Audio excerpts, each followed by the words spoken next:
Yo, bet you ain't know about that Russian scientist that tried to create human-animal hybrids by breeding chimpanzees with African women.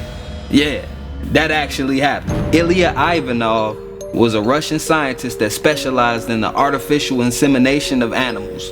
He was responsible for bringing the first zebra-horse hybrid, or the Zorse, all the way back in the early 1900s. Early versions of his research were successful and he was able to create several different animal hybrids. And so under Stalin's regime, he decided to try to get funding for a bigger project. He wanted to create chimpanzee-human hybrids. The initial plan for the experiment was to use 13 female chimpanzees and gather human sperm to inseminate the female chimpanzees with. However, he found out that this was gonna be way more difficult than he thought it was, and they all died within the first 2 weeks.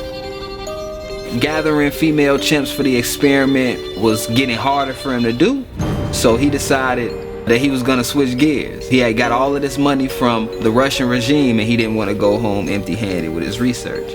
So the new plan he had was to gather African women who would be willing to participate in the study under the guise of him giving out free gynecology exams to these women. But secretly he would be inseminating these women with male chimp sperm. Once the French authorities found out that this was what he was trying to do, they were completely against it. He had asked them to assist him by providing him with doctors to do these fake gynecology exams, which will really be inseminations of these African local women by chimpanzees. In some of these African villages, if a woman is even accused of having sexual relations with a monkey, that's enough for her people to ostracize her completely. Complete cutoff, you know, so this is like a serious accusation to have.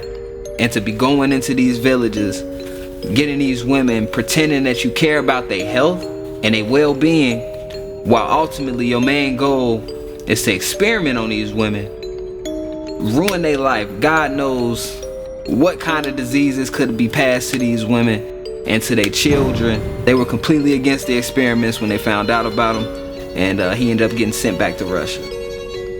Once he got back to Russia, he started trying to look for volunteers, female volunteers that would be willing to donate their body to science, to be inseminated by these monkeys. But once the Russian regime found out that he was trying to do this to their women, that the whole tone changed. Everything got shut down and he ended up being exiled for a lot of the things that he did during the process of his research. Crazy story, right? It's wild, you probably never heard of that, but I got a lot more content like this and others coming to the channel, man, so make sure y'all subscribe and stay tuned for what's next. All right, peace.